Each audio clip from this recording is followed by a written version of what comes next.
con este caso, que llegamos a la conclusión de que se trataba de una colestitis aguda y que el aumento discreto de las transaminasas obedecía al proceso inflamatorio vecino al hígado.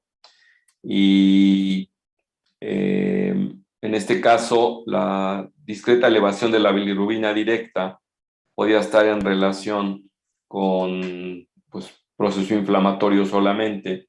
La fosfatasa alcalina no estaba elevada, la gamma GT no estaba elevada y no teníamos más datos para pensar en otra cosa que la clínica que yo les llegué a mencionar.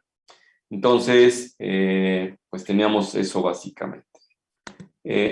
Acá les muestro otras pruebas de funcionamiento, otra más, que se parece mucho a la anterior. Tiene leucocitosis de 24,000, tiempos normales. La bilirrubina directa aquí sí varía porque tiene 3.5 contra el 0.8. La bilirrubina indirecta pues más o menos está similar, obviamente las totales están elevadas. Y también tenemos una elevación de aminotransferasas, acá son 180 y 150, aquí son 180 y 180. La gamma GT esta noche, perdón, son 320 y 180. Entonces hay un poco más de impacto, pero todavía sigue siendo una elevación leve. Y la fosfatasa alcalina, pues aquí sí impactó la fosfatasa alcalina y está asociándose, y la gamma GT discretamente elevada, con una elevación de bilirrubina directa. Entonces, habla de cierto grado de colestasis.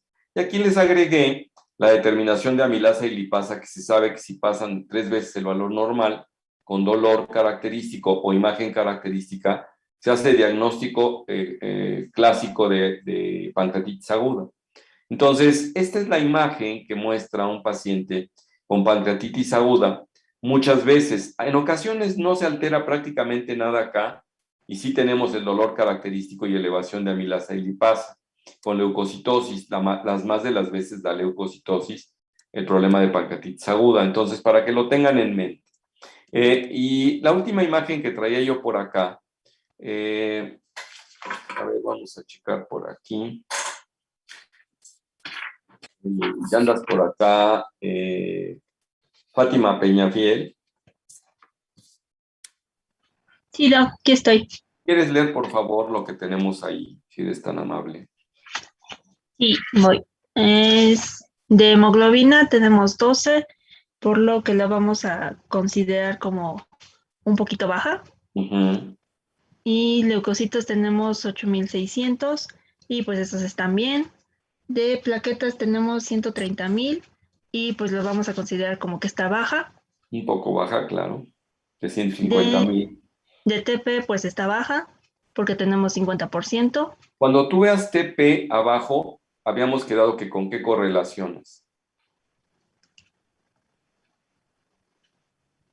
Con que tengo, bueno, o sea, tengo mi... Síntesis, ¿no? Acá pueden ser 3 cosas: capacidad de síntesis, desnutrición por falta de vitamina K o una ictericia cañona, ¿no? Entonces, puedo irme, si se trata de capacidad de síntesis, puedo irme a la albúmina acá en 2.8. Está baja. Está baja, entonces podemos pensar que tiene problema de capacidad de síntesis. Pues sí. Otra posibilidad es desnutrición, en ambos casos por falta de vitamina K, pues encajaría también. Y la otra sería falta de vitamina K incorporada por ictericia, porque el paciente no tenga bilis en el intestino, porque esté tapada su vía biliar. Vámonos a las siguientes pruebas. Síguete. Bueno, y bilirrubina directa tenemos un valor de 18 ¿Cómo la y ves? pues está elevada. Con respecto a todas las demás que vimos, ¿cómo la ves? Fíjate, todas las demás, bilirrubina directa 0,3, 4 puntos. Esos son todos los casos resumidos acá en una tabla. Mira esta última en cuánto está y cómo estaban Eh, todas las demás. Es la más elevada, de hecho, y como A por pesar de mucho. que hemos visto casos a donde se habla de algo de colestasis, ¿no? Entonces, ok, teniendo esto, te irías a pensar aquí que el tiempo de protrombina no está tan relacionado con falta de capacidad de síntesis ni con desnutrición, aunque sí podría, ¿no? O sea, podría ser que este paciente estuviera cirrótico, estuviera tapado y estuviera desnutrido, Pues sí, todo esto podría aplicar, ¿no? Pero vamos a ver qué pasa con la bilirrubina directa. Tiene 18. ¿Podrías atribuir que este tiempo de protrombina, este 18, se debe a que falta bilis en el intestino? Pues quizás sí podría ser. Pues sí, es una de las causas más frecuentes. ¿Y cómo podrías darte cuenta si el pleito es que falta bilis en el intestino? ¿Qué harías? O si alguien puede aportar si tú no lo tienes en mente. A ver, Ricardo. Ahí administraríamos vitamina K intramuscular y si se corrige, estaríamos hablando de obstrucción. O sea, si se corrige con vitamina K, intramuscular o intravenoso, que ya te saltas el paso de vía oral y de que se tenga que combinar la vitamina K con bilis y con bacterias, entonces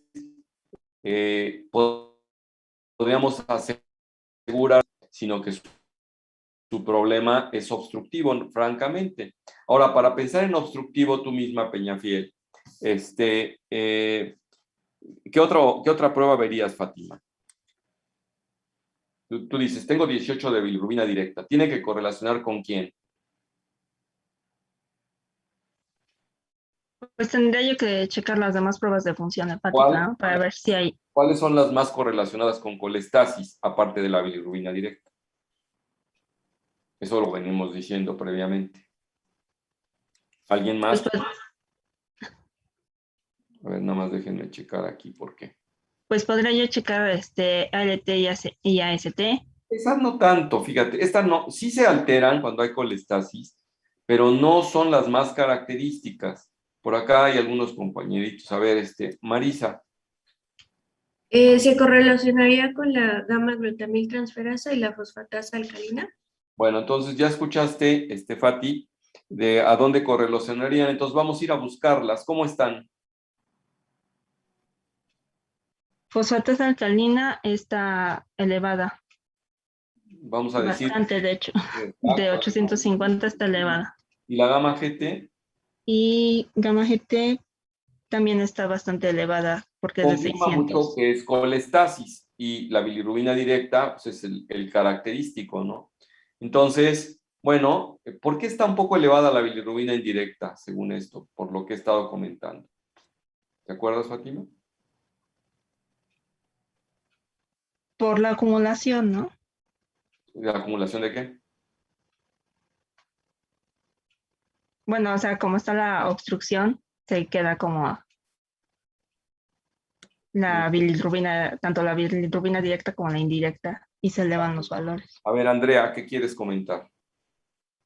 Pues que había mencionado anteriormente que cuando nosotros encontramos una colestasis intensa y hay, digamos, problemas de conjugación, a veces al elevarse tanto la bilirrubina directa, digamos que pasa a atraer a la bilirrubina indirecta y por O eso sea, es que ambas están la en capacidad elevaciones. que tiene el hígado de conjugación como que se altera y entonces también se eleva un poco. No es que esté haciendo tanta hemólisis el paciente, ¿no? Que sería otra de las cosas. La hemólisis te eleva la indirecta, ¿no, Fátima? Hemólisis es indirecta. Exacto, pero acá no la explicaría la hemólisis, sino más bien un problema de capacidad de síntesis por la alteración que tiene acá. Bueno, entonces, hasta acá lo que podemos concluir nosotros es que es un paciente que tiene una hiperbilirrubinemia, tiene una ictericia, muy probablemente colestásica, apoyada por la fosfatasa alcalina y la gamma GT. Habría que checar si al paciente se le inyecta y corrige el tiempo de protrombina, que es colestasis y que su hígado está bien. Y este 2.8 no es falta de capacidad de síntesis, sino probablemente desnutrición. ¿Como para qué te gustaría, por la patología que hayas visto, ¿tuviste digestivo, Fátima? Sí, sí tuve, no Bueno, como me hubiera gustado, pero ok, pues ahí pero voy. tuviste digestivo y oíste cosas, cuando menos, que eso es lo importante. De la patología que escuchaste relacionada con un paciente bien amarillote, súper amarillote, ¿cuál es la que te suena que podría encajar?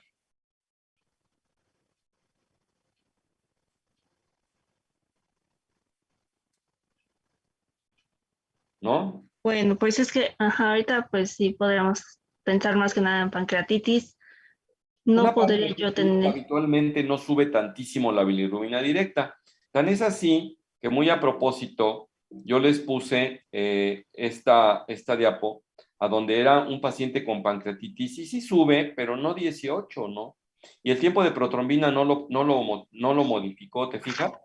Precisamente por eso quise ponerles una con pancreatitis y esta pues está bien diferente. ¿Alguien quiere mencionar algo?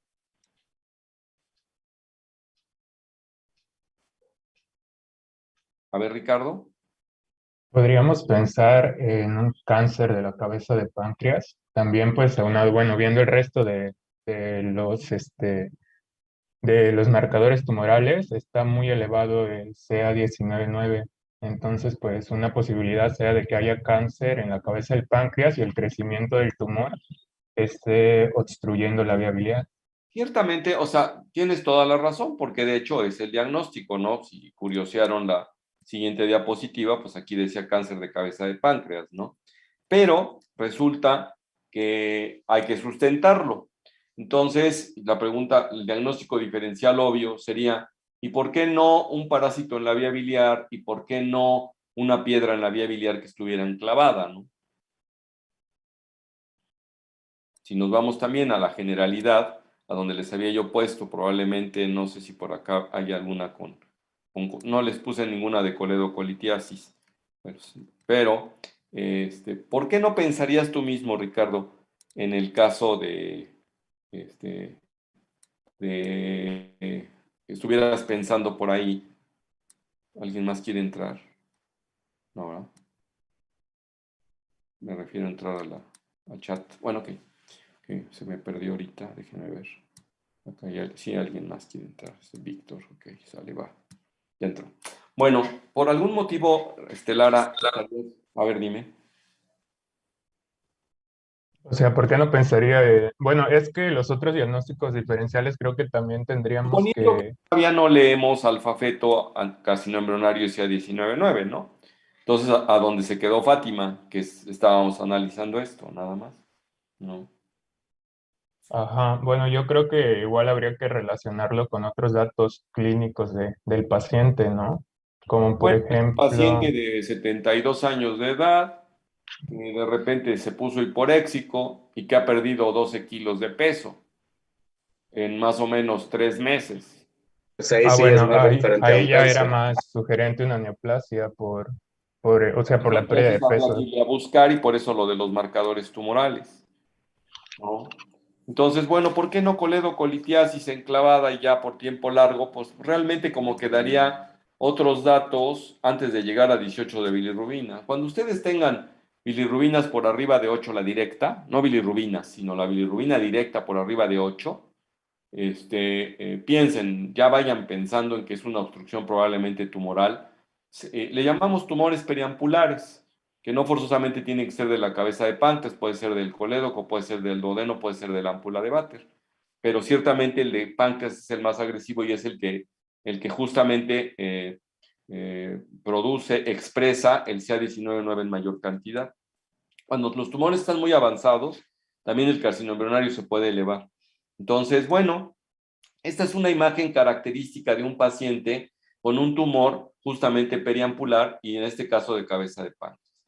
Bueno, hasta acá dejamos todo lo que son pruebas de funcionamiento de hígado. ¿Tienen algún comentario o pregunta sobre este tema? Que ya lo dejamos. Nos faltaban estos dos casos. Doctor, yo tengo una pregunta. Y En cuanto a las aminotransferasas, ¿cómo es su elevación en la coledocolitiasis? Porque bueno, en el caso no estaba como tan incrementado, entonces igual me gustaría saber que sin los marcadores tumorales, estos nos podrían orientar o pues separar de un diagnóstico de coledocolitiasis. miren, por No sé acá, si me di a entender. sí, perfecto. Por acá les había yo puesto una, si mal no recuerdo, con coledocolitiasis. Acá tenía yo el paciente número 6 como tal. Estaba con anemia, acá tiene DHL de 500, tiene 1 de directa, 1.4, 3.2, 150, 5.4, ¿se acuerdan ustedes el paciente 6, cómo lo diagnosticamos?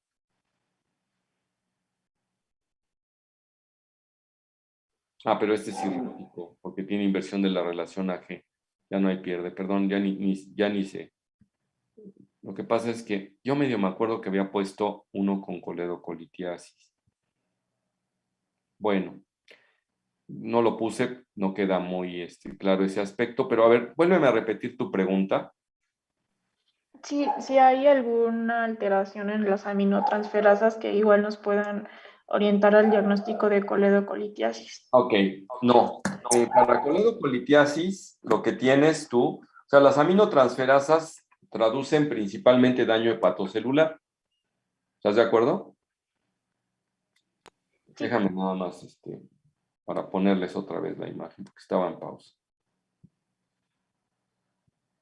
Les decía yo que las aminotransferasas, lo que principalmente denotan es daño hepatocelular. Vamos a ver un patrón, porque sí se presta para eso. Entonces, mira, acá traes un patrón de aminotransferasas, casi en todas un poco elevado, ¿te fijas? Casi en todas. Normal, solamente están normal y exageradamente elevadas en una hepatitis aguda. Por ejemplo, una hepatitis crónica se elevan leve, pero eso mismo sucede, aquí sucedió en hemólisis, aquí sucedió en absceso hepático mediano, aquí en cirrosis con cáncer hepatocelular. Obviamente, estos pueden tener hepatitis crónica, aquí en este paciente con colestitis aguda y en este paciente con cáncer de cabeza de páncreas. Cualquier paciente que tiene ictericia, sobre todo a expensas de la directa con colestasis, hace sufrir un poco al hígado y produce una discreta elevación de las aminotransferasas, pero es totalmente inespecífica la elevación de aminotransferasas. Entonces, siempre que quieras buscar en coledocolitiasis, para los que no hayan tenido digestivo, se está refiriendo. ¿Quieres explicar esto de la coledocolitiasis, por favor? Linda, estás con la voz, ¿verdad? Sí, pues sería una obstrucción. En sí, para los compañeros tuyos que no hayan tenido gasto. ¿Qué es coledocolitiasis? Pues sería una obstrucción, pues, por cálculos biliares en el conducto colédoco. Exacto. Entonces, esa obstrucción va a pintar de amarillo al paciente. Entonces, al haber un remanso de bilis, obviamente a nivel intrahepático, donde están los colangiolos, también ahí va a haber retención. Y entonces se va a desquiciar la dinámica normal del hígado y va a generar un poco de destrucción de hepatocitos. Y esa destrucción de hepatocitos, probablemente por proceso inflamatorio, a lo mejor asociado, o simplemente por la pura colestasis, y aumentan. Entonces, el aumento discreto inespecífico de aminotransferasas se suele ver en icterizas obstructivas. En este caso es una ictericia obstructiva por coledocolitiasis, que también se puede ver por parásito, que también se puede ver por tumor, como sería en este caso, o incluso, bueno, básicamente en eso. Y entonces no debemos basarnos nosotros para pensar en obstrucción de la vía biliar en las aminotransferasas. Claro, hay que pensar, ojalá y no esté muy tocado el hígado, porque yo he tenido pacientes con coledocolitiasis que han elevado las transaminasas entre 800 y 1100. Eso sí se los puedo decir. Incluso son los casos que me han hecho dudar si no se trata de una hepatitis. Una paciente, les voy a poner, qué bueno que hiciste la pregunta, una paciente, estudiante de psicología como de la edad de ustedes, medio gordita, y se vino a operar conmigo con diagnóstico de probable coledocolitiasis. Traía dolor, pero además estaba medio ictérica. Entonces, le hacemos una colangioresonancia, sale con coledocolitiasis, o sea, sale con un cálculo en la vía biliar, y la mando a que le hagan una CEPRE, le limpian la vía biliar y la opero al siguiente día. Entonces, a mí me dice el endoscopista que pues fue exitosa y además muestra ahí un estudio de control a donde efectivamente no se ve el hito. Sin embargo, en el postoperatorio inmediato la paciente siguió manifestando dolor. Entonces yo pensé que el dolor que tenía la paciente era por pancreatitis post-CEPRE. Entonces le mando a cuantificar la amilasa y la lipasa y salen un poco elevadas. Entonces eso confirma mi diagnóstico. Se le quita el dolor a la paciente. Yo pienso que fue solamente una hiperamilasemia, hiperlipasemia, que no tradujo realmente una pancreatitis. La di de alta y la paciente se siguió quejando de discreta molestia, se le quitó. Estuvo así como un mes, y me vuelve a decir que está otra vez con síntomas parecidos a los de cuando se operó. Entonces le pido laboratorio y me muestra algo así como 3 de bilirrubina directa o 2.2, con fosfatasa y gamma GT elevadas, pero tenía, discretamente elevadas, no muy elevadas, pero tenía 900 de AST y tenía como 1100 de ALT. Dije, no, pues ya hice una hepatitis aguda de otro origen. Le pido laboratorio para descartar hepatitis A, B y C. Sale negativo todo y me entra la duda. Y entonces yo le pido una interconsulta a un gastroclínico. Le digo, oye, ¿qué opinas de esto?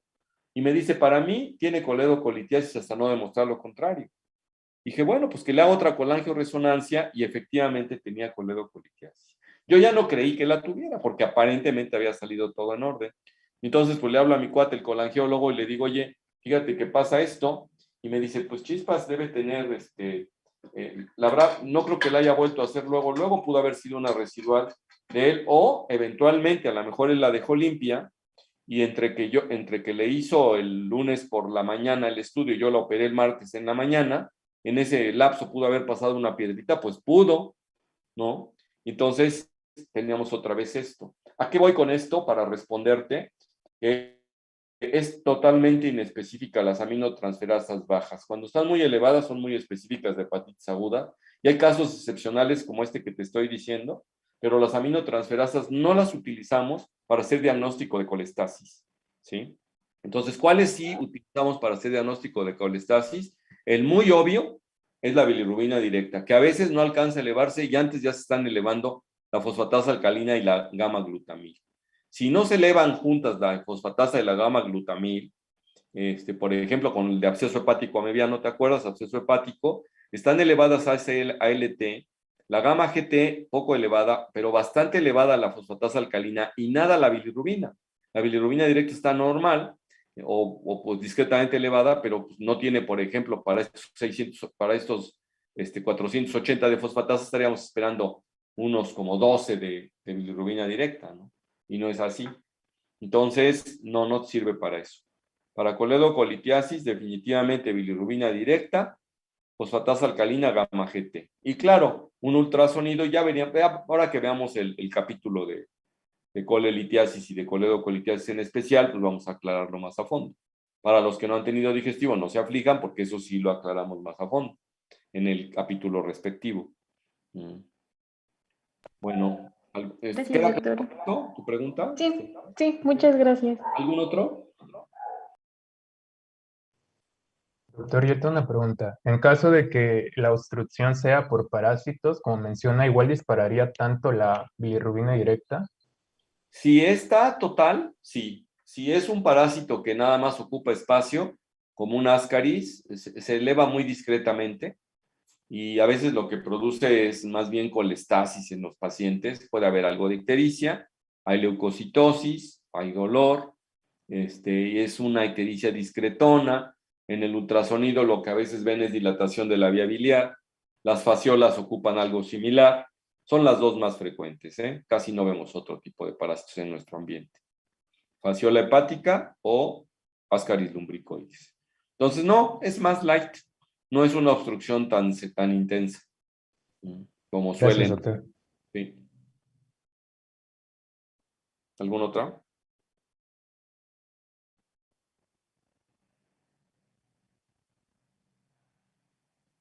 ¿No? Bueno, pues con esto dejamos terminado el capítulo de pruebas de funcionamiento de hígado y nos vamos a pasar a lo que yo le he dado en llamar NPT. En realidad, la inquietud que tengo al respecto, déjenme salir de la pantallita, de mostrarles a ustedes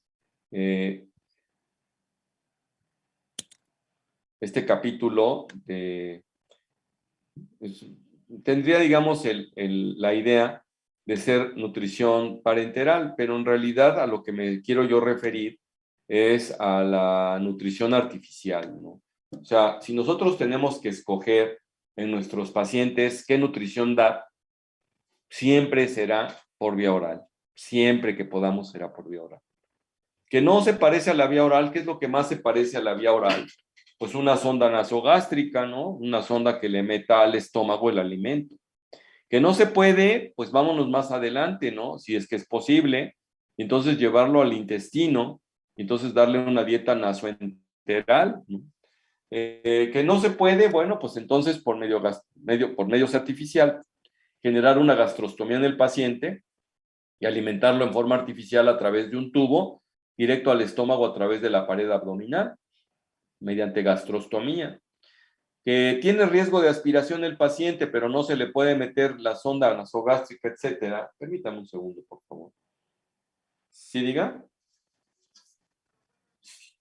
Buenos días. Sí, a la orden. Sí, Deberto, ¿qué te puedo servir?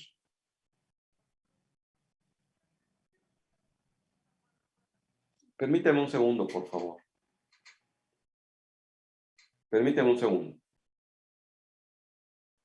Permíteme un segundo.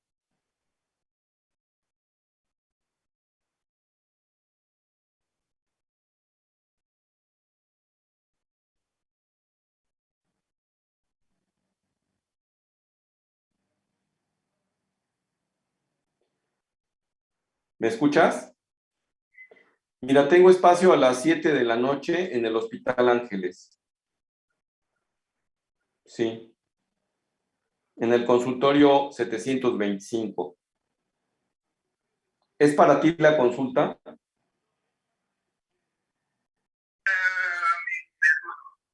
¿Para tu hermano? Sí. ¿Cómo se llama tu hermano? Ramón Benítez Arana. Ok, Ramón Benítez Arana. O sea, lo espero. Está bien, doctor. Hasta luego. ¿Es 725? 725, Beto. Órale. Muchas gracias, doctor. A tus órdenes, hasta luego. Por ahí te la encargo. Claro que sí. Vale, gracias, doctor. Hasta luego. Discúlpenme, pero pues bueno, de esto vivo, muchachos. Les decía yo que manejándonos con la nutrición en los pacientes, si el paciente tiene riesgo de aspiración, no es conveniente dejar de broncoaspiración. Por ejemplo, un paciente semi-inconsciente o esos pacientes que tienen un problema neurológico que les impide deglutir adecuadamente, pues si no van a tener una sonda de por vida nasogástrica, ¿no? Se nos apareció la hora de pasar lista. Bueno, pero termino con esta idea. Les decía yo que no lo vamos a tener permanentemente con una sonda nasogástrica porque también, para empezar, si tiene trastorno de deglución y de coordinación ventilatoria, ¿cómo se le va a hacer, no? Entonces, a lo mejor si ya tiene una traqueostomía, pues eventualmente pudiera el balón de la tráquea evitar aspiración, pero si no la tiene, entonces a esos pacientes se les hace gastrostomía. Pero si tienen riesgo también de ello, se les avanza el endoscopio, por endoscopio incluso ayudados, en la gastrostomía, una sonda que vaya hasta el yeyún. Entonces, de esa manera se puede estar nutriendo al paciente en forma constante. Ahora, cuando no tenemos ninguna de esas posibilidades, es cuando pasamos a dar nutrición parenteral. Y la nutrición parenteral, pues tiene varios conceptos. Tiene el concepto de tener que suplir totalmente la nutrición, o pacientes que tienen un catabolismo demasiado impresionante y compartir lo poco o mucho que puedan captar por vía oral y aumentárselo por vía intravenosa para complementar la cantidad de requerimientos que tenga. ¿Por qué? Pues porque se sabe que los pacientes que tienen desnutrición aguda, porque ahora la podemos distinguir entre aguda y crónica, ¿no? Porque hay pacientes que tienen poco tiempo que han dejado de comer y todavía no ha impactado en el peso, todavía no ha impactado en albúmina, pero ya está impactando en transferrina, ya está impactando probablemente en una capacidad adecuada de respuesta celular, ¿no? Entonces, esos pacientes se vuelven fácil presa de infecciones. Me estoy refiriendo a los macronutrientes como déficit, ¿no? O sea, si nosotros tenemos la necesidad, ustedes deben saber perfectamente bien, por todas sus clases que ya tuvieron de bioquímica, de fisiología, etcétera, y de nutrición, porque seguramente ya tuvieron nutrición, que normalmente las calorías en forma primordial son no proteicas, las que aprovechamos como uso para movimiento y demás. Las las calorías proteicas pues son para estructura, para incorporar estructura, o sea, aunque claro, las proteínas producen sus kilocalorías, pero no las utilizamos con un concepto de aporte calórico para función de todo el tiempo, de todos los días. Para eso normalmente tenemos a los carbohidratos y a las grasas. Entonces, ahí es a donde viene ya todo este concepto. Entonces, ok, si lo que necesitamos es carbohidratos y grasas, cuando el paciente, por desnutrición aguda, pues, si nosotros entramos en ayuno, pues tenemos nuestros disponentes inmediatos de energía que están en el músculo y en el hígado, ¿no?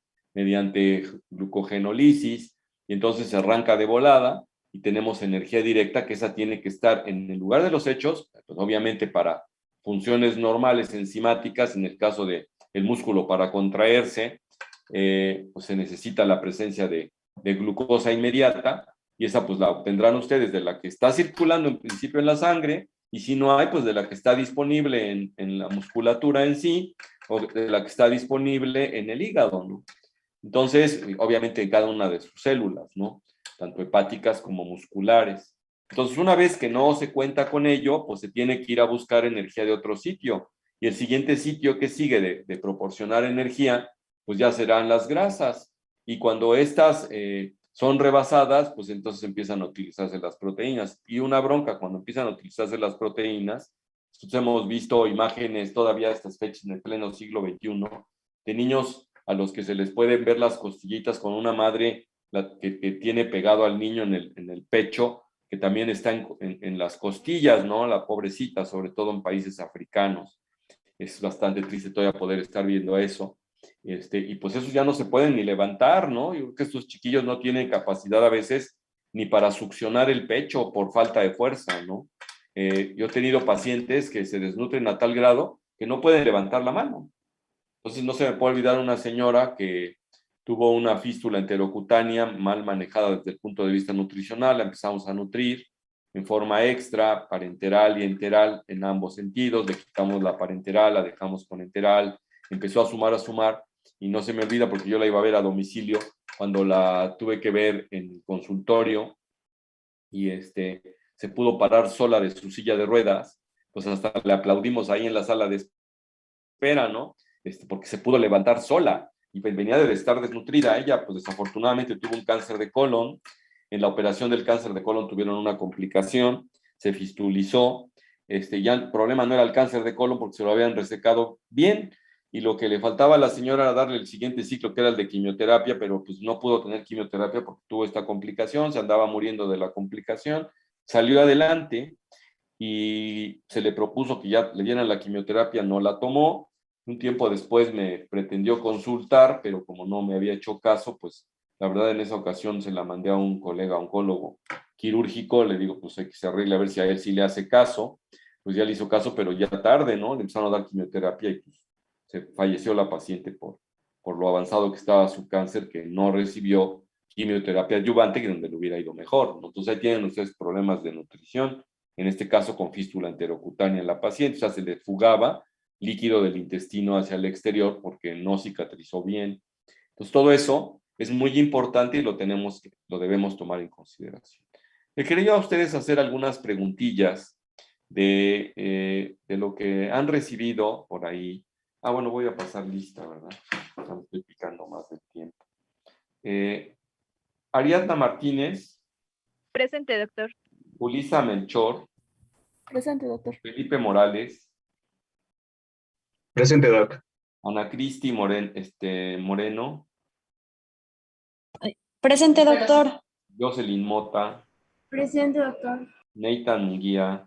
Presente, doctor. Chema Ortega. Presente, doctor. Buenos días. Edwin Ortiz. Presente, doctor. Buenos días. Erika Osorio. Presente, doctor. Fátima Peñafiel, ya por ahí andas.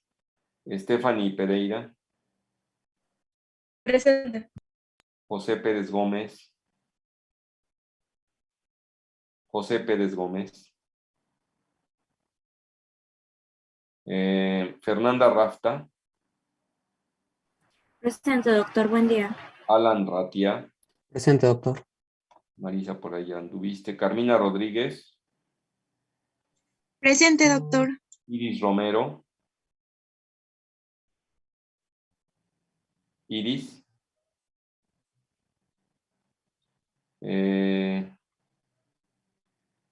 Edgar Romero. Presente, doctor. Mabel Salgado.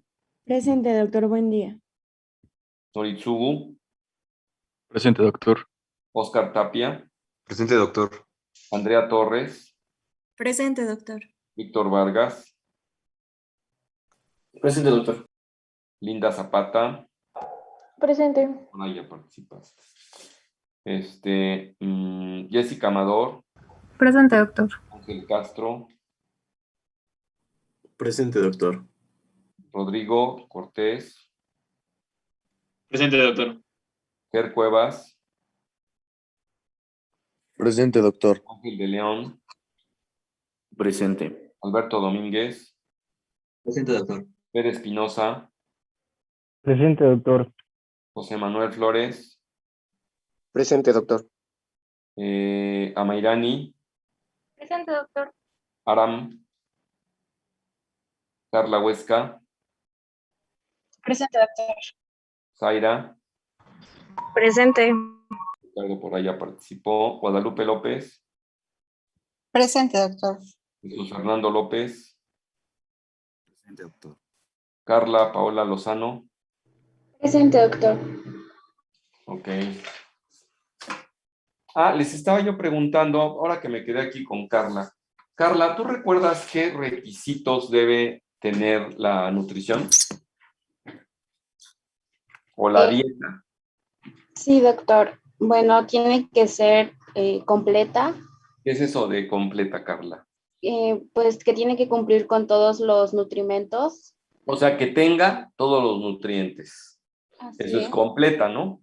Sí, ¿De acuerdo? apetitosa. Incluyendo macro y micronutrientes, por supuesto, ¿no? ¿Qué otra cosa? Apetitosa. Que se antoje. Claro, esa probablemente cuando se tiene que dar por nutrición parenteral, pues se saltaría eso, no es una dieta normal, ¿no? Y de la que estamos hablando es una dieta normal, claro, sigue. Tiene que ser inocua. Ajá, que esté estéril o cuando los que tenga las bacterias no tan en cantidad que nos enferme, ¿no? De acuerdo. Adecuada. Eso de adecuada, ¿qué quiere decir? Que sea conforme a las necesidades que se requiere. Dame un ejemplo.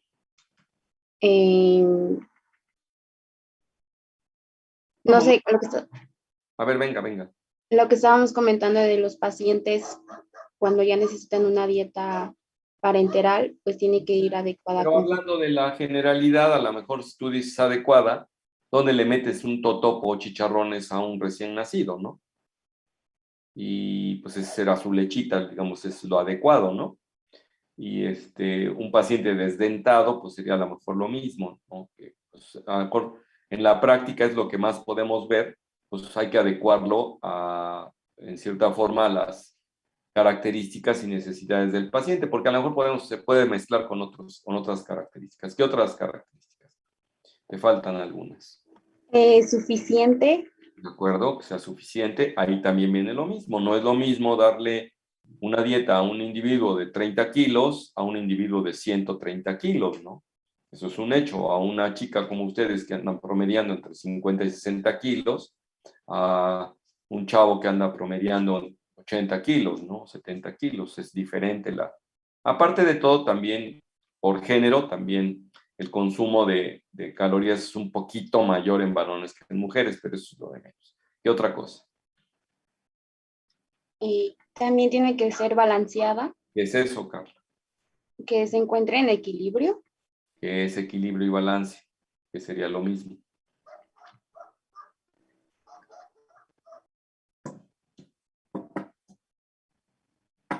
¿Hay como que no?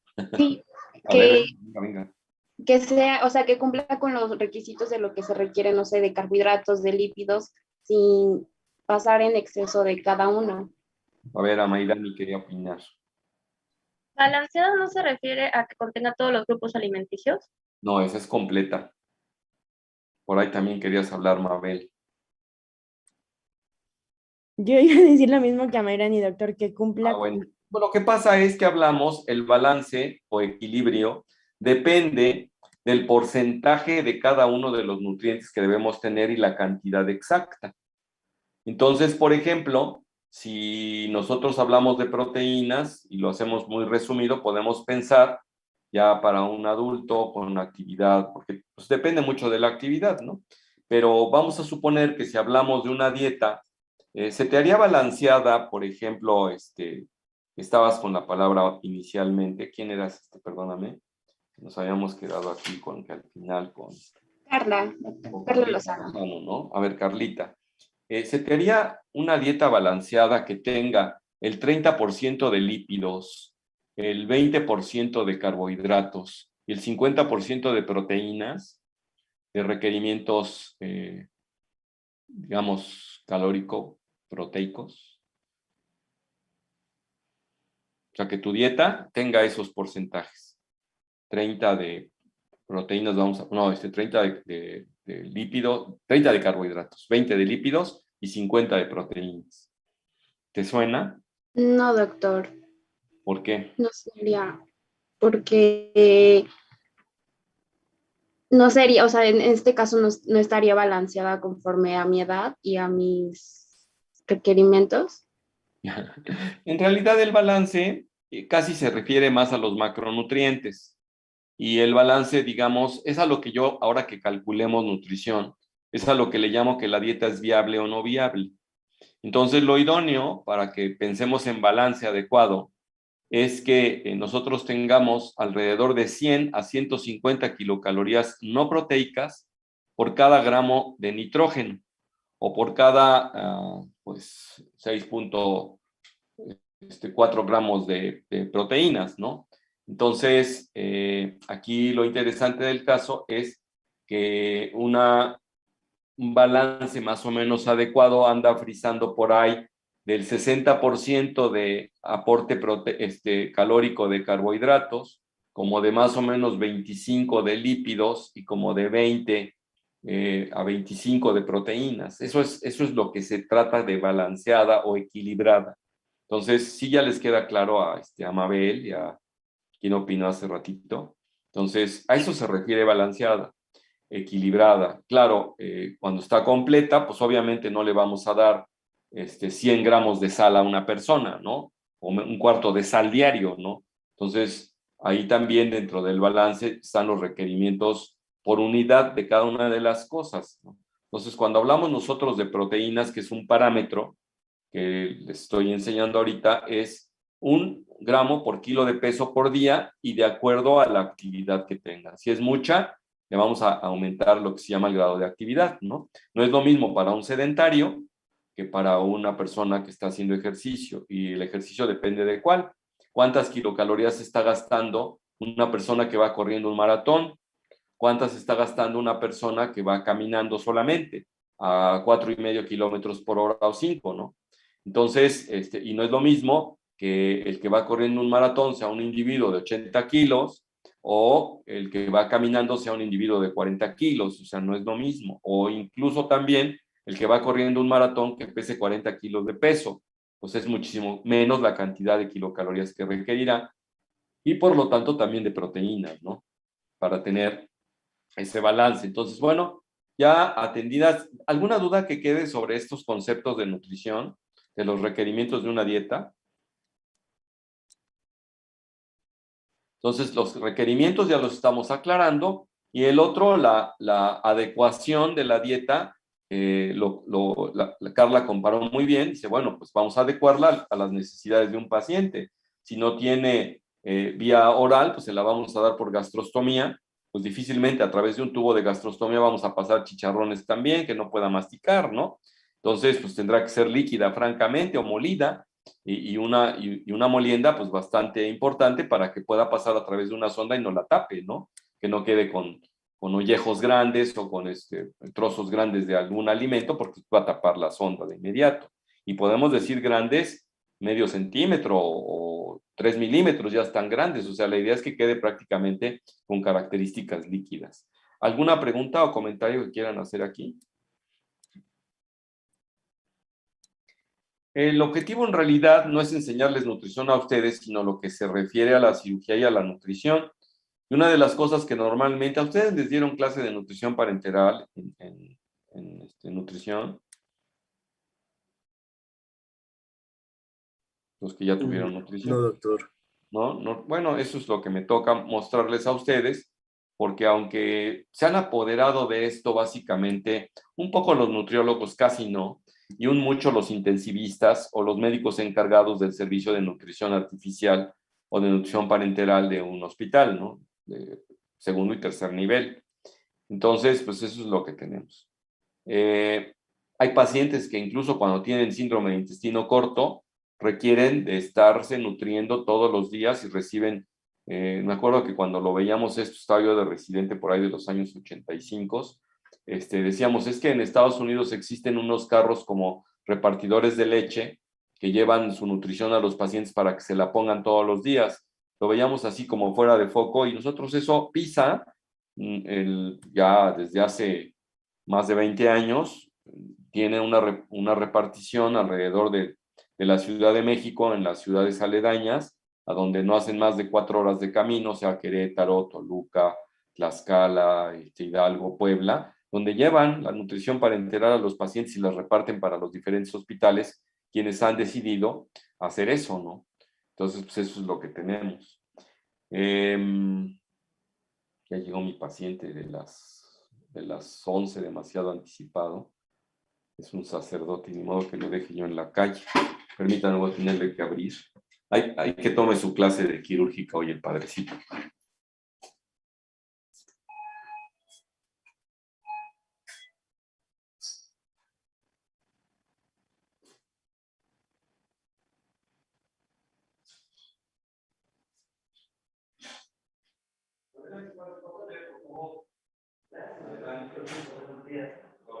Hola.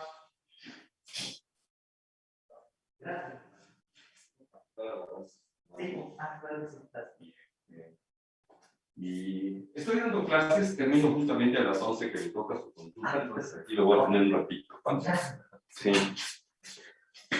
Muy bien, jóvenes, entonces ahorita pues ya tenemos que estar de carácter.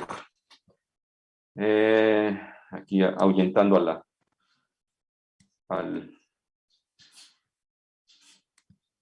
al bicho de actualidad. Bueno, así las cosas, quería yo compartirles una platiquita que está larga, incluye lo de nutrición parenteral que quiero darles, pero quiero que tengamos un concepto global de lo que significa la nutrición asistida. Y la nutrición asistida puede ser enteral o endovenosa. Entonces, ahí es a donde nosotros necesitamos entender que la nutrición enteral es la de depositar los nutrientes mediante pues, un tubo con su extremo en el estómago, en el duodeno o en el yeyuno. Entonces, eso es lo que tenemos que hacer. Y pues obviamente puede pasar a través de una sonda nasogástrica o de una gastrostomía directamente, o mediante un evento quirúrgico a donde vamos a conectar directamente el catéter al intestino, mediante una yeyunostomía.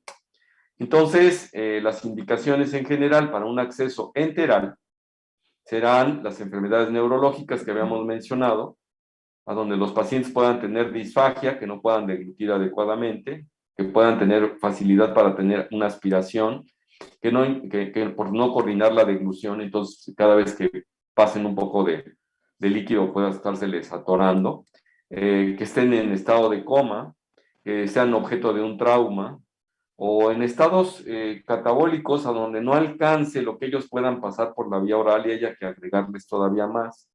En el caso de algunas neoplasias o incluso algunas malformaciones, sobre todo en pediatría, donde hay que nutrirlos independientemente. En algunas atresias de esófago, por ejemplo, se les tiene que hacer muchas veces una gastrostomía para nutrir por ahí a los bebitos, en lo que se plantea qué tipo de cirugía les van a hacer para unir nuevamente su esófago, ¿no?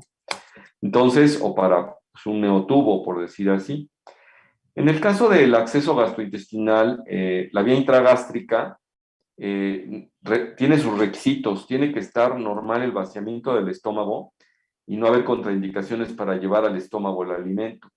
Y ya la intrayeyunal es en los casos en los que el paciente pues, tiene riesgo de aspiración, entonces por reflujo, y entonces pues, hay que ponerle más abajo la nutrición. Obviamente las características de la nutrición cambian, porque pues, cuando llega al estómago está molida por nuestros dientes, el estómago tiene otra capacidad digestiva, va hacia el duodeno y se mezcla con las enzimas, que cuando lo ponemos directamente en el yeyuno, pues tiene que ser una dieta que, cuando mucho polimérica, semielemental o incluso elemental, a donde prácticamente les estamos dando pues los macronutrientes, pues ya básicamente digeridos, y claro, requieren obviamente de vitaminas, requieren de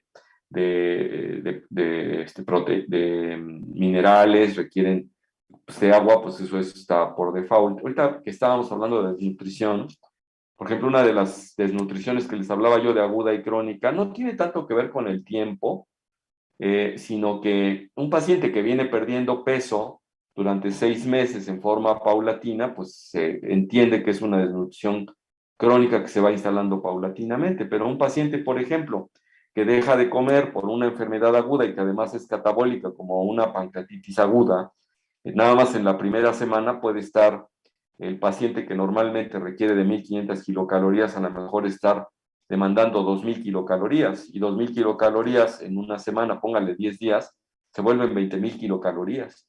Y si ustedes dividen 20.000 kilocalorías entre 9 kilocalorías, que da un gramo de lípidos, pues entonces tenemos pues, una buena cantidad de kilos de peso, ¿no? Que ya está perdiendo en ese lapso corto, por no poder comer nada. Entonces, ¿cómo podemos medir esas desnutriciones agudas, no? En realidad, el peso, para lo más agudo que se puede detectar, es falta de agua. Un paciente con diarrea puede amanecer, puede dormirse el lunes que es muy frecuente que los sábados y domingos tengamos a pacientes con gastroenteritis porque fueron a comer a la calle, etcétera.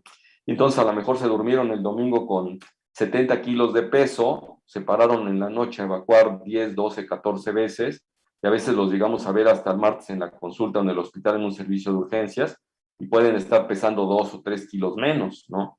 Entonces, 3 kilos menos en realidad son 3 litros menos. No son kilos de grasa los que perdió el paciente en ese lapso de tiempo corto, sino que perdió agua. Entonces, ahí no es que se trate de una desnutrición aguda de macronutrientes, sino que se trata de una pérdida de líquidos que en cuanto ustedes la restituyen, pues ya se acabó esa pérdida de peso, ¿no? Cosa que solemos ver, por ejemplo, en algunas personas que se dedican a bajar de peso al público en general, y en forma un poco ética, les dan solamente diurético para que pierdan mucho líquido, y entonces, sobre todo esto puede ser para varones y mujeres, pero yo lo he visto mucho en mujeres, pues se sienten muy cómodas porque ya en la primera semana perdieron 4 o 5 kilos de peso, pero no son de kilocalorías, no son de grasa, son de agua, incluso a veces las descompensan a tal grado. Yo tenía una secretaria que era gordita y se sometió y se fue y me dice, es que me dieron unas bolsitas de plástico, doctor, a donde había una capsulita roja, una pastillita negra, una café y otra capsulita de 2 colores. Y pues me tenía yo que tomarlas en determinado horario, y la última vez que incluso me habló, dice otro poco y no llego al teléfono para comentárselo, doctor. Esa vez me habló con voz entrecortada, dice que llegó arrastrándose su teléfono para podérmelo comunicar en la época en la que todavía no estaban muy populares los celulares, ya tiene muchos años esto, pero sí les hago saber que el paciente se puede descompensar por ese tipo de actividad no adecuada, ¿no? Entonces, bueno, ahí tienen ustedes de la intrayeyunal, cuando le vamos a dar al paciente, pues aquí habla de que tenga, por ejemplo, un hilo gástrico, eso se da mucho en pacientes con pancreatitis aguda, fístulas gastroesofágicas como, que puede ser por ingesta de cáusticos para algunas personas, por ejemplo, o después de alguna instrumentación, pancreatitis agudas severas. Eso de la náusea y el vómito incoercible, pues es difícil porque si la causa es otra, hay que atender la otra causa, mientras los podemos nutrir por ahí. Y en el postoperatorio inmediato, no siempre estamos poniendo vía intrayeyunal porque se permite que el paciente tenga alrededor de 3 días sin ninguna nutrición, sin que pase nada. A partir del 7º día es cuando empezamos a tener impacto. Aquí pueden ustedes revisar, esta plática no se las mandé, pero es un poco para los pacientes que requieren nutrición enteral, que al principio les ponemos una sonda de enterostomía. Primero tiene una sonda nasoentérica. Si tiene riesgo de broncoaspiración, si no lo tiene, se le pone nasogástrica. Si sí lo tiene, tiene que ser yeyunal o duodenal. Que las toleran, pues continuamos. Que no la toleran, pues tenemos que pasarnos a parenteral. Es un algoritmo que tenemos que seguir por si las dudas. Tengo aquí una peliculita, se los voy a pasar rápido, ya para terminar la clase, de cómo se hace una gastrostomía por vía endoscópica. Entonces, ahí tienen ustedes el kit que trae una guía, trae la sonda, al paciente se le tiene que hacer por endoscopía, se introduce el endoscopio hasta el estómago, el mismo, claro, ya se le hizo asepsia y antisepsia en el abdomen para hacer la incisión, se transilumina. Al tener el endoscopio ahí, ustedes apagan las luces del medio y luego ven dónde está empujando el endoscopio, y ahí le ponen un botón de anestesia y le hacen una incisión. Entonces introducen una especie de punzocat, es una aguja, y que aparte es una especie de punzocat. Lo introducen y ustedes pueden ver por el lado de la endoscopía cómo penetra en el endoscopio. Incluso tiene una asa para poderla tener el endoscopista. Aquí ya se ve lo mismo que vimos por fuera, pero aquí se está viendo en la cavidad cómo es que está penetrando. Ahí se observa la aguja. Y posteriormente se pasa una guía metálica. Esta guía metálica la toma el endoscopista y la lleva hasta la boca. Ahí tienen ustedes, empieza a salir la guía metálica aquí, ya suelta la camisa del punzocat, la saca el que está maniobrando por fuera. Entonces hasta la boca llega y aquí se hace una lazada, que ya vienen incluso con 2 asas para que les quede una especie de nudo cuadrado de scouts. Tienen ustedes. Queda la lazada y la sondita tiene al final un botón y en la punta es puntiaguda. Es no afilada, pero sí puntiagudita, de manera que pase a través del orificio que hicieron. Entonces le ponen un poco de jalea para que se deslice fácil por la boca. Ahí ya va a entrar, no vean ustedes esto, vean ustedes esto. Y aquí empieza a traccionar el alambre con cierta fuerza hasta que ya aparece ahí la sonda. Entonces, el endoscopista, es el endoscopista que está elaborando, pues termina por ver cómo el botón que queda en la parte distal de la sonda empuja el estómago contra la pared para adosarla y no fugue después. Entonces, este botón, que es de Silastic todo, ahí se deja. Claro, para quitar esa sonda, pues tiene que entrar un endoscopista a sacarla otra vez. Entonces, aquí esto es para darle contra, dejarla más o menos traccionada, y ahí tienen ustedes. Claro, la punta se corta para poder también enchufarla. Aquí vamos a ver, se corta la punta de la sonda, y ya se enchufa para es un conector especial, traen ya las ondas, para que cuando no se fuga, con una llave de 2 vías, a donde se puede estar introduciendo pues agua y líquidos que fluyan a través de la sonda es de Silastic, y puede durar muchísimo tiempo, la verdad.